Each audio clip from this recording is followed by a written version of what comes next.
Hello friends, welcome to new video on research knowledge. In last one decade, new researchers are facing lots of problem in writing the paper. Whenever they are submitting the paper, in the very beginning stage of that submission, because of plagiarism, their paper gets rejected. One decade ago, publication houses were not checking plagiarism so seriously.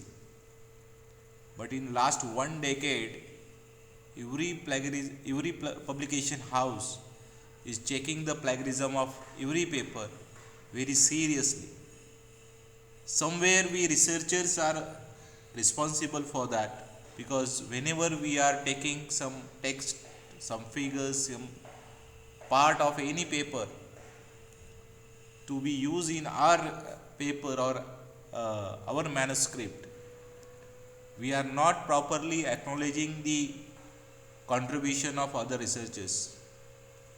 Simply we are copying the text to complete our paper, and this has increased a lot in previous 5-6 years because of many other reasons. So what is this plagiarism is? How to check the plagiarism of any manuscript, and how to remove plagiarism using advanced tools. That information I will share today with all of you. Plagiarism is also called as similarity index. So plagiarism, then duplicate result, duplicate papers, all this comes under the single heading, that is ethical violations. In the very beginning of my research knowledge group, I shared very first video. In the very beginning of this group, I told you that research is all about ethics. If you carry out the research ethically, you will get the recognition in the research community. But if you violate the ethics in research, you have to suffer a lot, you have to pay a lot.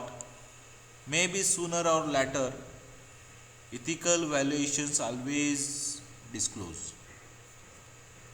So today we will discuss few ethical violations, possible ethical violations in the research, and how to avoid, how to check the plagiarism, how to remove the plagiarism from your manuscript.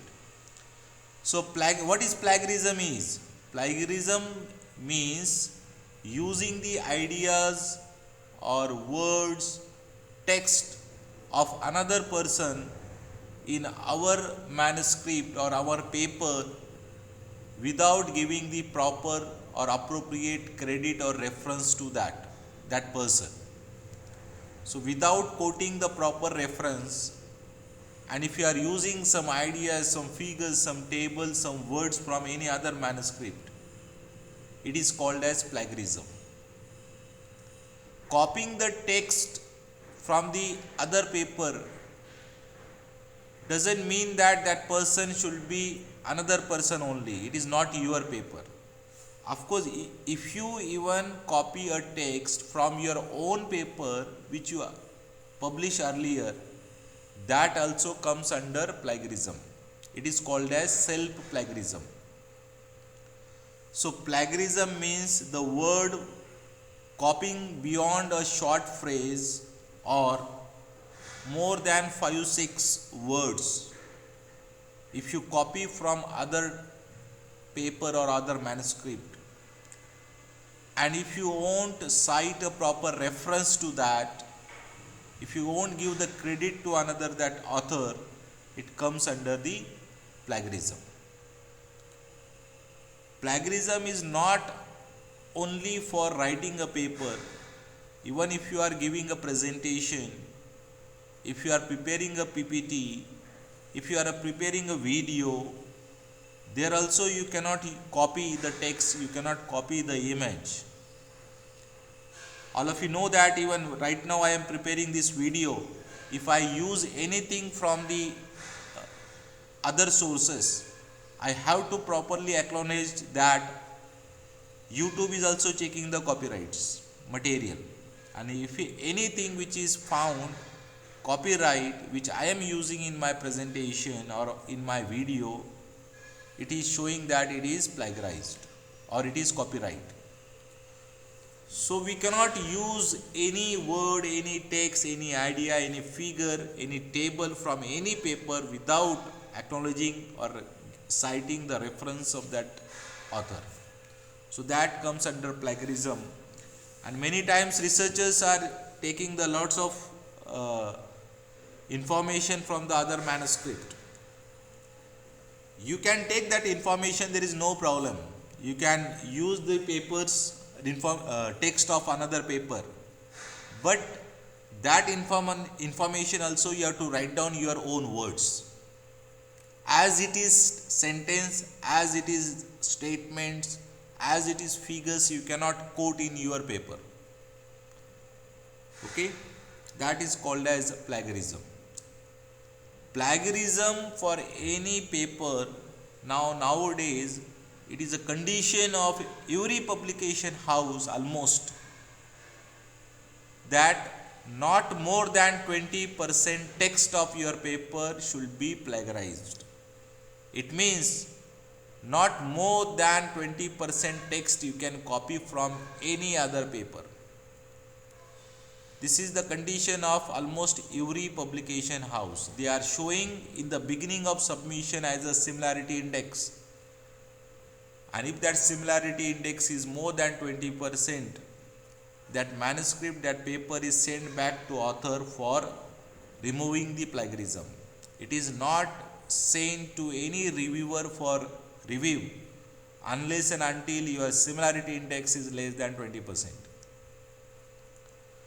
Now, what are the different tools publication house are using to check the similarity index? Very popularly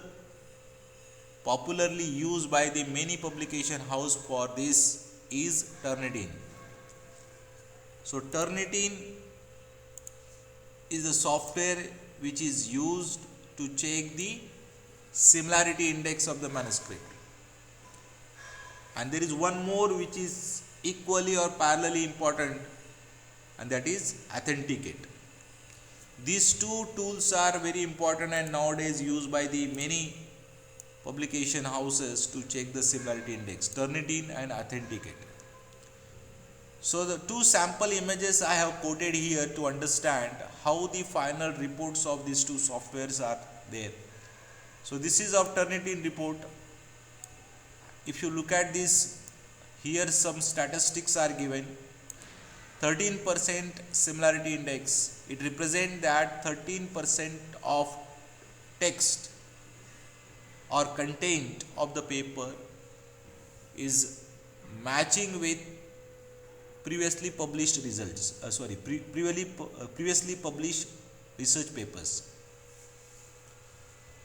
Out of this 13%, 7% are from the internet sources, 3% from previous publications or student papers, like this they are showing.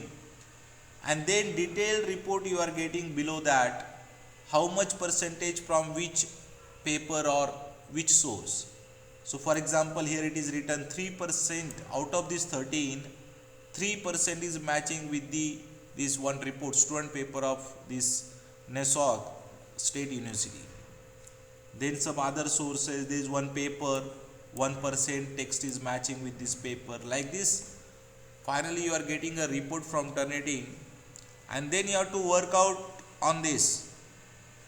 So how to remove, how to reduce this plagiarism and to bring it below 20% so that your paper will be sent for the review by the publication house. There is one more report here, it is shown, that is 88% plagiarism. 88%, you can imagine, it means your almost complete paper is copied from the other papers. So nothing is original in this, right?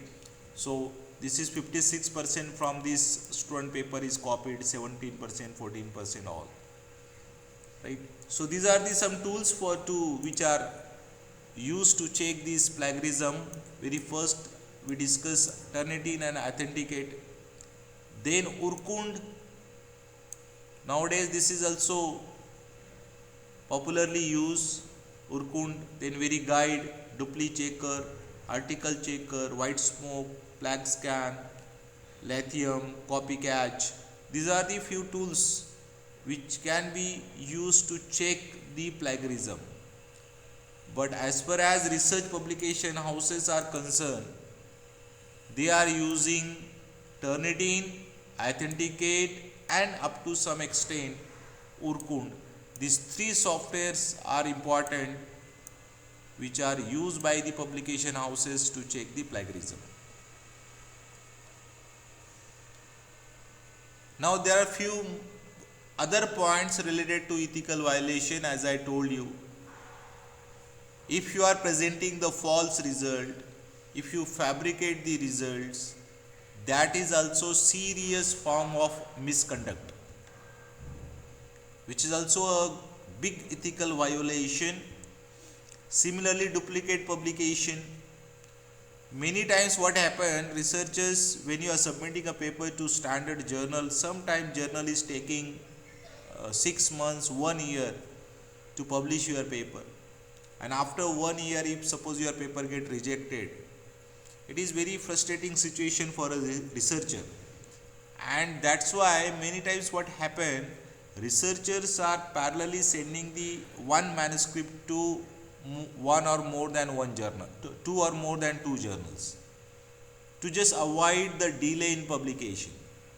But sometimes what happen, if your paper is accepted by both the journals, then it is up to you how ethically you are handling that situation, whether you are withdraw the paper from any one journal or allowing both the journals to publish a paper.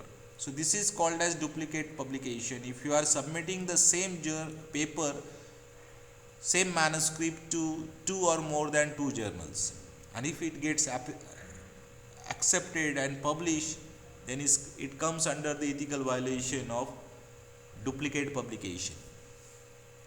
So as a researchers, I always recommend you to avoid such ethical violations, especially fabricating the result, presenting the false result, duplicate publication. Plagiarism you can avoid by using some recent tools. AI based tools are available now on the internet. By using that, you can avoid the plagiarism in the manuscript. So ethical violations, as I told you, few publication houses like Elsewhere, Springer, Taylor & Francis, they have given ethical violation guidelines on their website. These are the few links I have quoted. You can go to these websites and check the ethical violation guidelines.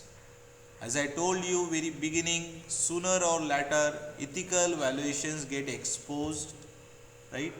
And if it get exposed, there is some strict action will be taken against this ethical violation by the publication houses. It is not only matter of rejecting the paper. If your paper is duplicate, fabricated result, lot of plagiarism always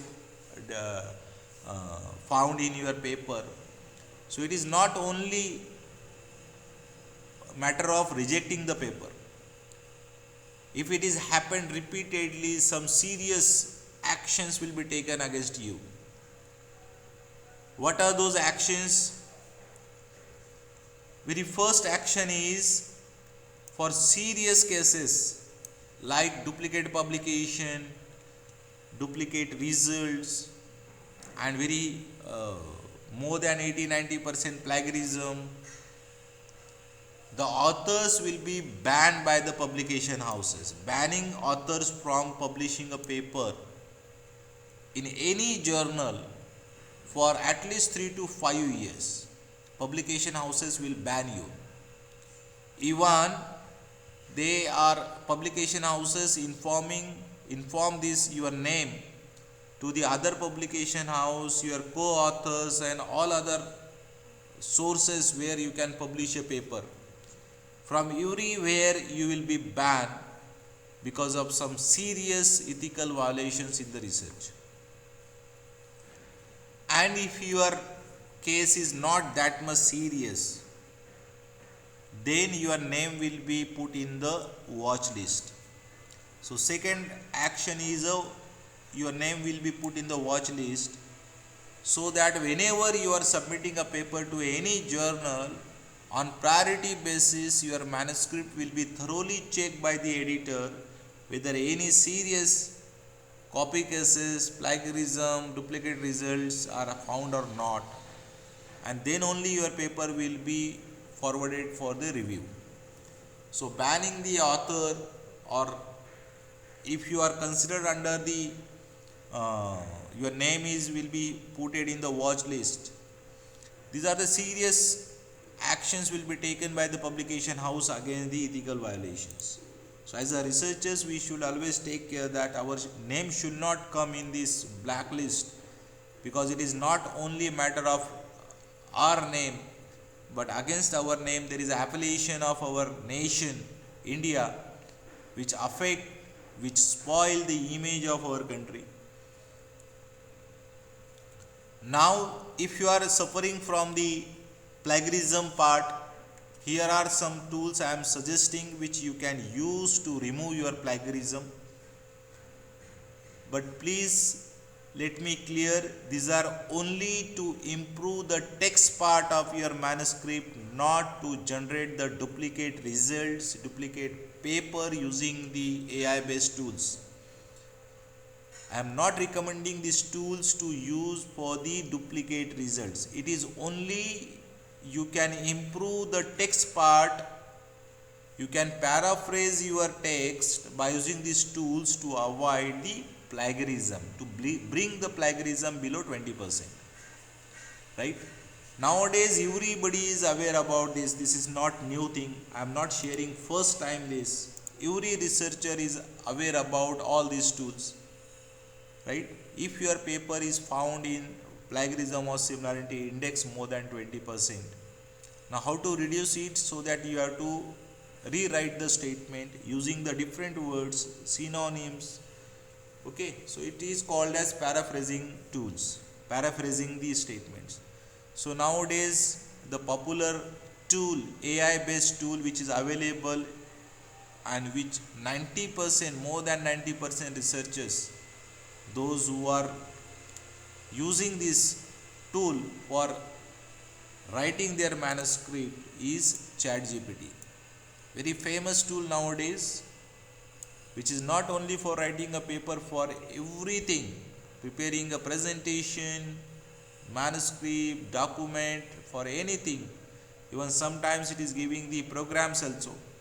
But I am not suggesting using the ChatGPT for generating the results. It is only for rewriting your statement you can use. Right? There is one more tool nowadays which is popularly used, and that is Quillboot. This is also used, paraphrasing tools used to paraphrase your statements. Right? If you have some grammatical mistakes in your manuscript, if you want to correct those, you can even use Grammarly, which is freely available up to few services. If you want the detailed service of Grammarly, you have to take the subscription of that. So Grammarly is also grammar checker. Here you can check even plagiarism. This is also AI based tools where you can remove the plagiarism also. But you have to take the full version, subscription of full version to use those services. There is a Ginger available. You want to improve your grammatical. For academic and technical writing, there is one more AI based tool software available, that is called as Trinka. That also you can use. Jasper, which is also AI based tools for paraphrasing tool for your writing or improve the text plagiarism.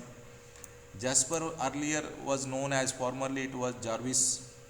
Then WordTune, Spinboot, these are all AI based tools nowadays available.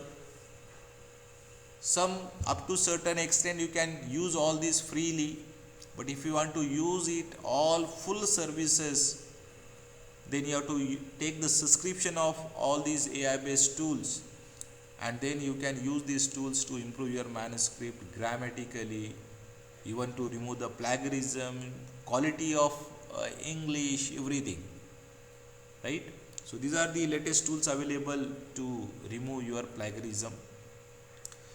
So I hope all of you have liked this presentation, but in the closing remark I would like to suggest you, don't use AI based tools for writing, generating the results, figures, table, graph, anything. Use only these AI based tools to remove plagiarism in text part, but do the original research, ethical research, to avoid the ethical violation, to avoid the action against ethical violations, and to avoid spoiling the name of our nation in the research community. Thank you very much.